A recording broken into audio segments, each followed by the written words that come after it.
පරාක්‍රම සමුද්‍රය තමයි ලොකුම අපි දකින අපි අහලා තියෙන ලොකුම සමුද්‍රය. ඒ මහා පරාක්‍රම බාහු රජතුමා විසින් හදුවා. හැබැයි ඒකේ තියෙන අක්කර අඩි 1,17,000යි. සේනානායක සමුද්‍රයේ තියෙන අක්කර අඩි 7,70,000. මිනිස්සුන්ට තේරෙයි සාපි තිබ්බේ 77 අවුරුද්ද ගණනේ සාපි තිබ්බේ 1965 මැයි 14 පටන් ගත්ත පක්ෂයක් තමා මේ රටට සාපයක් වුණේ කියලා ඔයාලට තේරෙයි. වැලි කොට්ට ගහන පාරවල් ලයිනේ උණ බම්බු වැටවල් ගහන බස් ස්ටෑන්ඩ් වල තීන්ත ගාන ඉන්ටර්ලොක් පාරක් ඇමතිගොල්ලෝ 4-5 දිනක් ගිහිල්ලා විවෘත කරන ඒ වගේ පොඩි මිනිස්සුන්ට මේ රට හදන්න බෑ. අයිබෝන් ශ්‍රී ලාංකීය දේශපාලන වංශ කතාවේ අලුත් පරිච්ඡේදයක් ස්මාර්ට් පරිච්ඡේදයක් හදන්න දැන මම රුවින් ෆර්නෑන්ඩෝ මේ මගේ අලුත් YouTube channel එක subscribe කරලා තියාගන්න. ඉස්සරහට වැඩ ගොඩක් වෙයි. ඉතිහාසයේ වර්තමානයේ අනාගතයේ මේ රට කොතනටද යන්න ඕනේ. ඉතින් සේරම අපි කතා කරමු. මම ඉස්සෙල්ලා මේ මගේ වීඩියෝ එකේ කිව්වා මේ රට 77 අවුරුද්දක් මොකද්ද කරේ? මේ ආණ්ඩුව බලය ගත්තේ 77 අවුරුදු සාපේ කියලා. 1948 ඉඳන් 2024 සැප්තැම්බර් 21 වෙනකන් හිටපු නායකයෝ මේ රටට කරපු විනාශය හින්දා තමයි මේ රට බංකොලොත් වුනේ. ඒ හින්දා තමයි ජනතාව හෝල්සේල් ලක්ෂ 68ක් ගිහිල්ලා ඡන්ද දීලා 159ක් මේ පාර්ලිමේන්තුවේ යුවේ අති බහුතරයක් දුන්නා. ඇයි අපි බලන්න ඕන ඇයි එහෙම වුනේ? මේ 77 අවුරුද්දක් හිටපු නායකයෝ මේ රටට මොකද්ද කරේ? අපි බලමු. මුලින්ම රටක ආහාර සුරක්ෂිතභාවය කියන්නේ ප්‍රධාන අංගයක්. මේ රටේ ආහාර සුරක්ෂිතභාවය ගැන කතා කරද්දී අපි දැන් තරුණය හිතන්නේ 1948 සුද්දෝ අපිට බාර දීලා යද්දි මේ රට කිරියෙන් පැණියෙන් ඉතිරුණ සර්ව සම්පූර්ණ හැමදේම තිබ්බ රටක් කියලා. එහෙම තමයි හුඟක් හිතන් ඉන්නේ. එහෙම තිබ්බ රට සුද්දා හොඳට දීලා ගිය රට මේ නායකයෝ ඇවිල්ලා තට්ටු මාරු ක්‍රමයට පාලනය කරලා විනාශ කරලා දැම්මා කියලා. හැබැයි සුද්දා දීලා යද්දි මේ රට තිබ්බේ කොහොමද? මේ රටේ ආහාර සුරක්ෂිතතාවය කොහොමද තිබ්බේ? ඊට අමතරව තව දේවල් තියෙනවා කතා කරන්න. හැබැයි මම දැන් වීඩියෝස් අපේ එපිසෝඩ් 4-5ක් එයි ආහාර සුරක්ෂිතභාවය ඇති කරන්න මේ හිටපු නායකයෝ මොකද්ද කරේ? කොතනද හරි ගියේ? කොතනද වැරදුනේ කියලා අපි කතා කරමු. 1948 සුද්දා මේ රට බාර දීලා යද්දි මේ රට ජනගහනය හිටියේ මිලියන 7.2 ලක්ෂ 72ක් වගේ. එතකොට අපේ කට්ටිය හිතනවා මේ රට ස්වයංපෝෂිත රටක්. වී වලින් හාල් වලින් ස්වයංපෝෂිත රටක් කියලා. නෑ. සුද්දා මේ රට බාර දීලා යද්දී මේ රට 3න් 1ක් අපි හාල් ආනයනය කරා. මේ රටේ 65ක් 70ක් අතර ප්‍රමාණයක් තමයි මේ රටේ මේ වවා ගන්න අපිට පුළුවන් වුණේ. ඒ කියන්නේ ලක්ෂ 72ක ජනගහයෙන් අවමාශයෙන් ලක්ෂ 50කට 45කට 50කට වගේ තමයි අපිට මේ ආහාර වී සපය ගන්න පුළුවන් වුණේ. දැන් අපේ ජනගහනය ලක්ෂ 23ක් මිලියන 23ක්. මිලියන 23ක් කියන ලක්ෂ 230කට ආසන්න ජනගහනයක් ඉන්න රටක්. හැබැයි සුද්දා අපිට දීලා යද්දී අපේ ජනගහනය හිටියේ ලක්ෂ 72යි. ඒකෙන් අපිට වී සපය ගන්න පුළුවන් වුණේ ලක්ෂ 50කට වගේ ප්‍රමාණයකට. ලක්ෂ 50කට වගේ තිබ්බ වී ගොවිතැන සපයන්න පුළුවන් වී ගොවිතැන අද ලක්ෂ 230කට ගෙනාවේ. අපි දැන් හාලින් ස්වයංපෝෂිත වෙලා තියෙන්නේ. අපි ආනයනය කරන්නේ අපිට අර ලංකාවේ වමන් නැති ප්‍රභේද තමයි සාමාන්‍යයෙන් ආනයනය කරන්නේ. හැබැයි ඒකත් අපිට නවත්තන්න පුළුවන්. අපිට අපනයනය කරන මට්ටමටම යන්න පුළුවන්. මොකද ඒ තරමට මේ වී වගාවට අවශ්‍ය යටිතල පහසුකම් දියුණු කරලා තියෙන්නේ මේ 77 අවුරුද්දක් තුල. ඕගොල්ලන්ට තේරෙයි මොකද 1948 මේ සුද්දෝ රට බාර දීලා යද්දී රටේ ප්‍රධානම අපනයන භෝග වෙලා තිබ්බේ තේ පොල් රබල් කුරුඳු. ඊට අමතරව වී වගාව කරේ රටේ ජනතාවගේ මේ පරිභෝජනය සඳහා. සුද්ද බාර දීලා යනකොට අනුරාධපුර පොළොන්නරුව අම්පාර ත්‍රිකුණාමලය කියන දිස්ත්‍රික්කවල මහා ලොකු ජනතාවක් හිටියේ නැහැ. ඒවල තිබ්බේ කුඩා ගම්මාන පොඩි පොඩි වීගොවිතැන් කරන වැවක් ආශ්‍රිතව ජීවත් වෙන අන්න ඒ වගේ කුඩා ගම්මාන ටිකක් තමයි තිබ්බේ. ලොකුවටම ජනගහනය හිටියේ නුවර මධ්‍යම පළාතේ ඌව දකුණ සහ බස්නාහිර. තව වයඹ පළාතේ. ওই ටිකේ තමයි ජනගහනය පැතිරලා හිටියේ. එතකොට සුද්දා දියුණු කරේ ටිකක් හරි මධ්‍යම පළාත ඒ මහා මාර්ග ටිකයි දුම්රිය මාර්ගය හැදුවා. මොකද ඒගොල්ලන්ගේ තේ ටික කොළඹට ගෙන්න ගන්න. එතකොට දකුණු පළාතේ කුරුඳු වගා කරපු හින්දා ටිකක් දියුණු කරා. ඊට පස්සේ කුරුණෑගල දිස්ත්‍රික්කයේ පුත්තලන් දිස්ත්‍රික්කයේ ඊතර ගම්පහ දිස්ත්‍රික්කයේ කුරුඳු සහ පොල් වගා කරපු හින්දා ඒ ආශ්‍රිත කර්මාන්ත තිබ්බ හින්දා දියුණු වුණා. ඊට අමතරව පොළොන්නරුව, අනුරාධපුරය, අම්පාර, මඩකලපුව, ත්‍රිකුණාමලය කියන්නේ එච්චර දියුණු පළාත් නෙමෙයි, සුද්ධ දියුණු කරපු පළාතුත් නෙමෙයි. මොණරාගලත් එහෙමයි. සුද්ධ දියුණු කරේ නැහැ. එතකොට මේවත් දැන් දියුණු වුණේ කොහොමද? සුද්ධ යද්දි තිබ්බේ කොහොමද? අපි බලමු 48 ඉඳන්.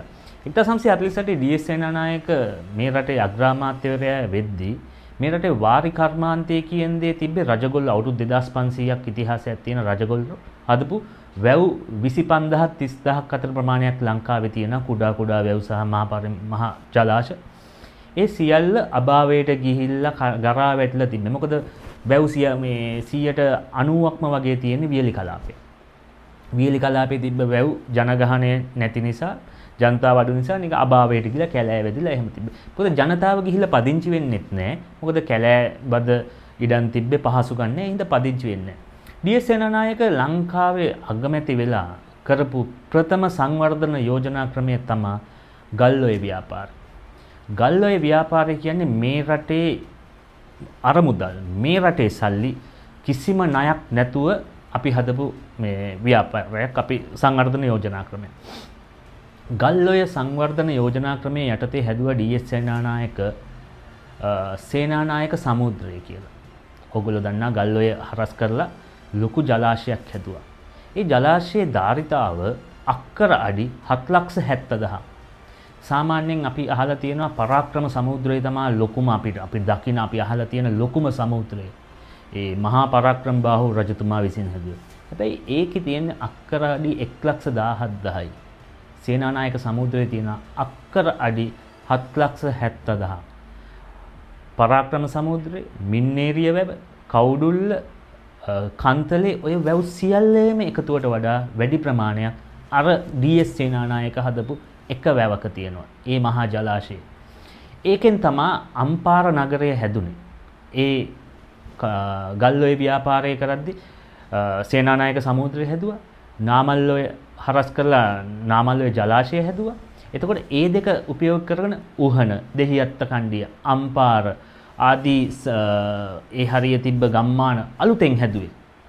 අම්පාර කියන නගරයක් නැහැ. මේ 77 අවුරුදු සාපේ කියන මේ දේශපාලඥය හිටියේ නැත්තම් අම්පාර කියලා නගරයක් ඕගලන්ට නැහැ. දෙහිඅත්ත කණ්ඩිය කියලා නගරයක් නැහැ. ඊට පස්සේ උහන කියලා නගරයක් නැහැ. ඒ අම්පාර දිස්ත්‍රික්කය දියුණු වෙන්නේ නැහැ. ඒ සංවර්ධන යෝජනා ක්‍රමයක් කියන්නේ නිකන් ජලාශයක් හදන එකක් නෙමෙයි. ඒකේ තියෙනවා ඇල පද්ධතියක් තියෙනවා. ගල්ඔය වං යුර ව්‍යාපෘතිය කිලෝමීටර් 35ක් පමණ දිග ඇල මාර්ගයක් ඔස්සේ තමයි කුඩා වැව් රාශියකට වතුර පුරවලා ඊට පස්සේ ගොවිතැන් වලට අවශ්‍ය වතුර සපයනවා. ඊට අමතරව අම්පාර නගරයේ රෝහල්, පාසල්, මහා මාර්ග සියලුම දේවල් අලුතෙන් හැදුවා. ජනපදයක් හැදි කරා. ඒ කියන්නේ අලුතෙන් ජනාවාස බිහි කරා. ඒ වෙලාවේ තව ව්‍යාපෘති ඩී.එස්. සේනානායකගේ අවධියේ තව ව්‍යාපෘති වගේක් කරා 50 දශකයේ පදවියේ වැව ව්‍යාපෘතිය, ඊට පස්සේ කන්තලේ වැව ප්‍රතිසංස්කරණ ව්‍යාපෘතිය, හුරුළු වැව ව්‍යාපෘතිය වගේ විශාල ව්‍යාපෘති වගේක් කරා. ඒ ඔස්සේ දැන් පදවියේ වැව ව්‍යාපෘතියෙන් අලුතෙන් හැදුණු ජනපද තමයි පදවිය, සිරිපුර, කැබිතිගොල්ලෑ වගේ. දැන් හුරුළු වැව ව්‍යාපෘතියෙන් හැදුනා ගලෙන් බිඳුණු වැව හොරෝපතාන වගේ ප්‍රදේශ. එතකොට තව හැදුනා කන්තලේ වැව හදපෙකින් සේරුවිල, කන්තලේ, ත්‍රිකුණාමලය යවට අලුතෙන් ජනාවාස බිහි කරා.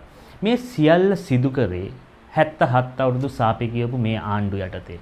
මේ අලුත් ජනාවාස වලට ඒ කාලේ හිටියේ ලක්ෂ 72ක් වගේ ජනතාවක් මුළු රටේම අලුතින් ලක්ෂ 2.5ක් ජනතාව ඔය පදිංචි කරා. ඔය ජනපද අලුතින් ඇති කරපු ජනපදවල පදිංචි කරා.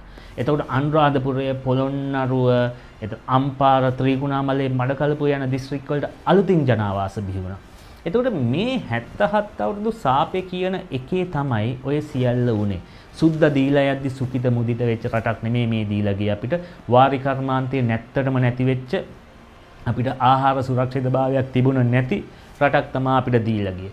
සුද්ද ඉන්දියාවෙන් තේ කර්මාන්තය සඳහා මේ පිරිස් ගෙන්නද්දී ඒගොල්ලන්ට බත් කණ්ඩ හාල් මදි නිසා ඒ හුරු කරා පාන් පිටි ගෙන්නලා රොටි කණ්ඩ. තාමත් කඳුකර පැතිවල ඔය දමිළ ජනතාව ගොඩක් බත් වෙනුවට රොටි ගන්නේ ඒ හුරු වෙච්ච හුරුවිල්ල. මොකද හාල් දුන්නොත් අපේ ප්‍රමාණය මදි. හැබැයි මේ 77 අවුරුදු සාපේ අපි ඒක නැති කරා.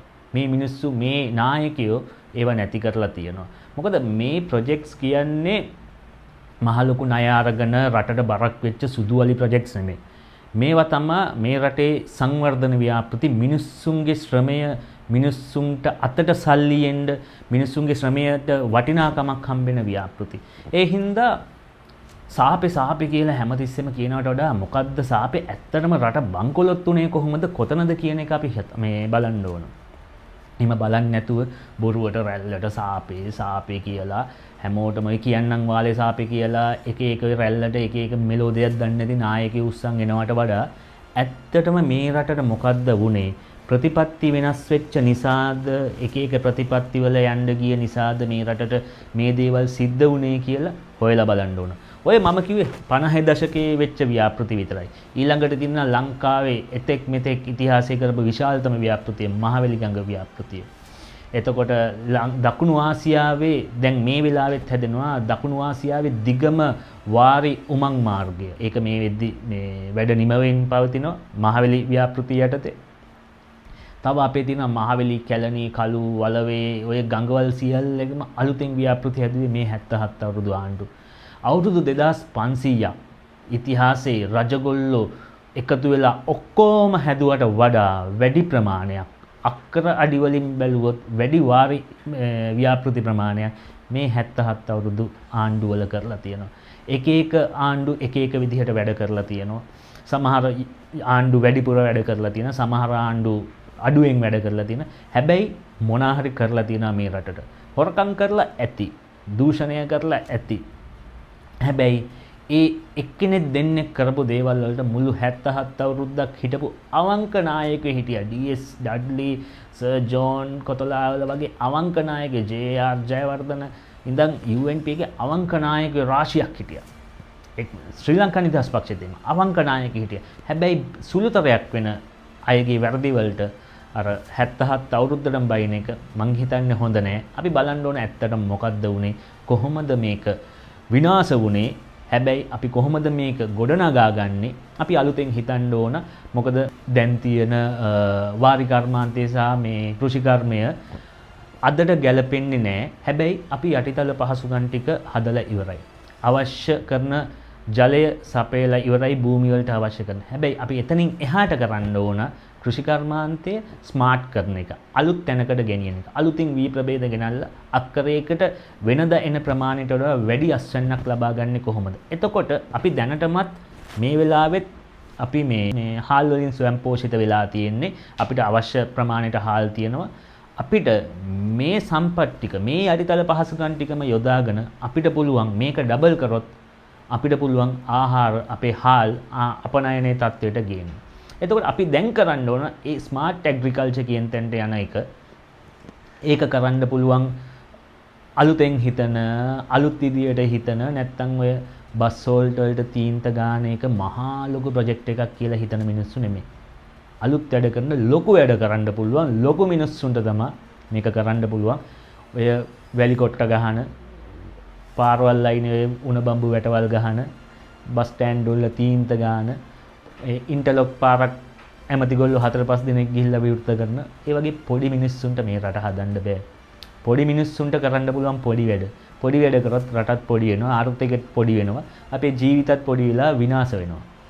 මං කියන්නේ ලොකු මිනිස්සු ගේන්න ඕන. ලොකුවට හිතන, අනාගතය ගැන හිතන, අවුරුදු 25ක්වත් ඉස්සරහට හිතන්න පුළුවන් මිනිස්සු අපි මේකට ගේන්න ඕන. නායකත්වයේ දෙන්න ඕන ඒ වගේ මිනිස්සු. ඒ වගේ මිනිස්සු ගේන්න නම් අපි අනාගතයේ මේ රට කොතනටද ගෙනියන්නේ කියලා දැනුමක් තියෙන්න ඕන. අපිට අවබෝධයක් තියෙන්න ඕන. 77 අවුරුද්ද නෙමේ සාපි කියලා අපි දැනගෙන ඉන්න ඕන. ඊළඟට මං එනවා මහවැලි ව්‍යාපෘතියට. මේකේ තියෙන එපිසෝඩ් 5ක් විතර යනවා මහවැලි ව්‍යාපෘතියේ එපිසෝඩ් 3ක් විතර යයි. මොකද ඒක විශාල ව්‍යාපෘතියක්. ඒක කියන්න තියෙනවා සෑහෙන දේවල් කියන්න තියෙනවා. ඊට පස්සේ වල වේගංග ව්‍යාපෘතිය තියෙනවා. කිරිඳි ඔය හරස් කරලා ගහපු ව්‍යාපෘතිය තියෙනවා. සෑහෙන ව්‍යාපෘති තියෙනවා ලංකාවේ. ඒ වගේ ඔක්කොම කතා කරමු. ටික ඉස්සරහට යන් 77 අවුරුදු සාපේ අර JVP පක්ෂයක් කිව්වනේ මේ අවුරුදු ගානක් තිස්සේ 77 අවුරුදු 75 අවුරුදු 76 අවුරුදු 77 අවුරුදු කියලා අවුරුදු 3ක් 4ක් විතර එක දිගට විස කවලා මේ තත්ත්වයට ගෙනාවේ. ඉතින් අපි ටික ඒ ටික විසඳගෙන යමු. තේරෙයි මෙයා බලාගෙන ඉන්න මිනිස්සුන්ට තේරෙයි සාපි තිබ්බේ 77 අවුරුද්දක නෙමෙයි. සාපි තිබ්බේ 1965 මැයි 14 පටන් ගත්ත පක්ෂයක් තමා මේ රටට සාපයක් වුණේ කියලා ඔයාලට තේරෙයි.